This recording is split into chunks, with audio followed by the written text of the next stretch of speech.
Selebritis ID.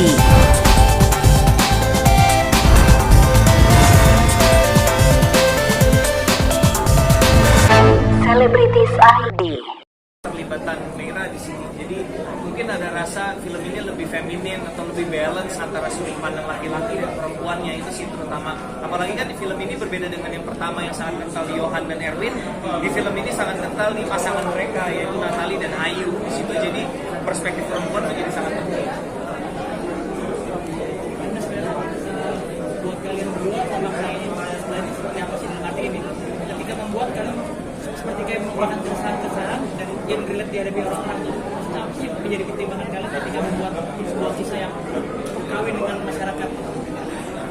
Ya jadi karena kita juga orang tua gitu ya dan punya anak ya udah beranjak dewasa gitu, kita banyak bukan hanya anak belajar dari kita tapi kita juga banyak belajar dari anak, dan kadang-kadang kita harus mau mengakui ketika keputusan kita atau apa yang menurut kita benar itu sebenarnya bukan yang paling cocok untuk mereka gitu. Jadi ketika kita mendapatkan apa ya kayak pemahaman itu, kita juga pengen share kalau gak apa-apa loh, hey orang tua untuk bilang kalau gak semua yang kita pikirkan untuk anak kita itu yang terbaik untuk mereka gitu, karena zaman udah sangat berubah.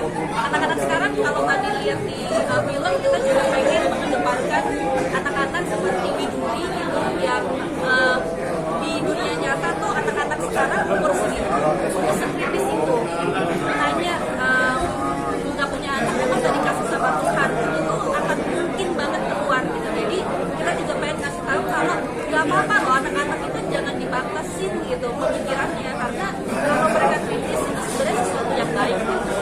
Ketika perempuan itu berapa persen dari diri sendiri sama dari unsur yang menjadi masyarakat? Dari diri sendiri pastinya akan lebih banyak ya, karena kalau kita bikin skenario itu memang biasanya refleksi terhadap kehidupan kita gitu. Dan kalau yang dari masyarakat mungkin kita ngelihat adanya sekarang lagi banyak berbicara tentang child free, tentang pengen punya anak atau nggak pengen punya anak, dan itu rasanya sebuah hal yang belum terbiasa untuk orang Indonesia untuk openly bilang sama orang lain atau keluarga, enggak aku nggak mau punya anak gitu. Padahal sebenarnya seperti kata Ayu, yang akan ngerawat anak itu kita, bukan papa mamanya atau bukan kakek nenek gitu ya. Jadi itu hal yang pengen kita beritahukan juga gitu, kalau ini loh yang akan sehari-hari sama anak-anak tuh papa mamanya gitu. Jadi apakah mereka mau atau tidak, sebenarnya seharusnya itu menjadi pilihan mereka. Jadi kontennya juga memberatkan mengenai feminisme jadi dapat tekanan yang berat sini. Sebenarnya sih kita tidak pengen memberatkan pada isu feminisme, cuman karena sekarang itu lagi melihat dari sisi Ayu, dari sisi Natalie, sisi Agnes gitu kan ya, sebagai ada yang orang tua dan juga anak, dan kebetulan mereka itu perempuan gitu. Jadi kita juga pengen kasih lihat sisi kalau yang dirasakan atau dipikirkan oleh perempuan tuh seperti ini loh gitu. Mungkin ada juga yang belum terpapar sama pemikiran-pemikiran seperti itu gitu. Jadi sebenarnya bukan pengen kasih feminis tuh kayak gini, enggak gitu, tapi lebih ke gini loh pandangan perempuan terhadap suatu masalah atau terhadap satu keadaan gitu. Merasa beda antara feminin sama feminis ya. Kayaknya di sini tuh lebih ke feminin gitu, perspektif perempuan gitu, tanpa menjadi kampanye feminisme gitu mungkin lebih luar.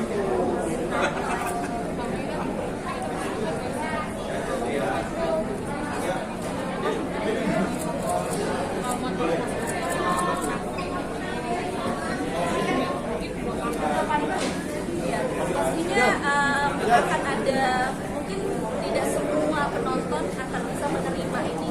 Kita sudah pasrah dengan itu gitu. Tapi menurut kami sebagai pelaku film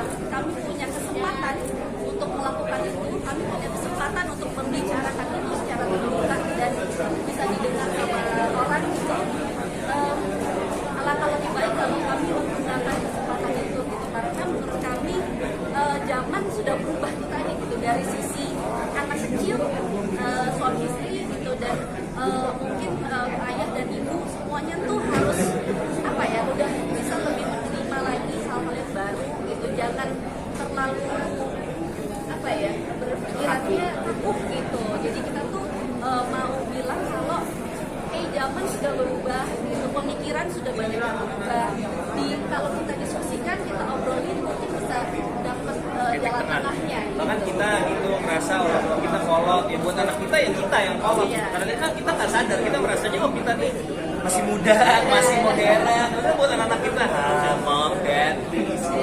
Mereka ya. Jadi saling mengingatkan itu, dan buat itu yang paling menarik setelah kita roadshow, message bahwa orang tua tidak selalu tahu yang terbaik loh, yang buat kita maksudkan sebagai pengingat buat diri kita sendiri sebenarnya, yang kesannya agak menyindir orang tua, tapi sebenarnya setelah kita nonton dan kita terima DM dan respon orang, justru banyak yang terjadi sebaliknya juga, bahwa orang, anak-anak yang dari sudut pandang anak-anak bilang ternyata jadi orang tua tuh berat ya gitu. Jadi bukan hanya mencoba mengajak orang tua berefleksi, tapi in the process kita ngajak anak-anak melihat ini loh struggle orang tua tuh, dilemanya orang tua pengen ngasih yang terbaik tapi disalah pengertikan, itu kayak gini dilemanya. Jadi aku senang bahwa ini bisa menjangkau berbagai macam perspektif. Dua sisi ya.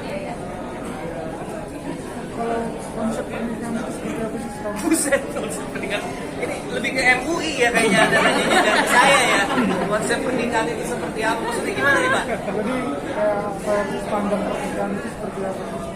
Buat saya PR kita bersama adalah bagaimana menciptakan sebuah mindset yang lebih equal antara suami dan istri, karena warisan dari zaman dulu kan memang suami adalah pemimpin. Seperti tadi dibahas sama mamahnya Natali kan gitu, bahwa apa iya suami itu harus selalu menjadi yang paling utama dan sebagainya. Kita berusaha untuk menyeimbangkan lah peran istri dan peran perempuan di dalam karya-karya kita.